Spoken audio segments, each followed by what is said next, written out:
Ağırlığı önemsiz eşit bölmeli KL çubuğu ve P1 P2 ağırlıkları iki ayrı düzenekli X, Y cisimleriyle dengelenmiştir. Sürtünmeler önemsiz olduğuna göre X ve Y cisimlerinin ağırlıkları Gx bölü Gy oranı kaçtır?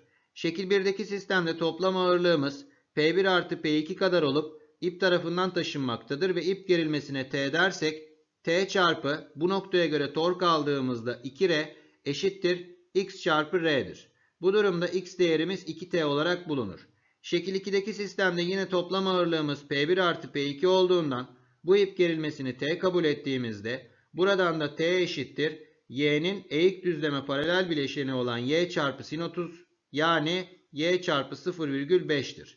O halde buradan da T eşittir 0,5Y ise Y değerimiz 2T olarak bulunur. O halde Gx bölü Gy oranı 1, cevap D şıkkıdır.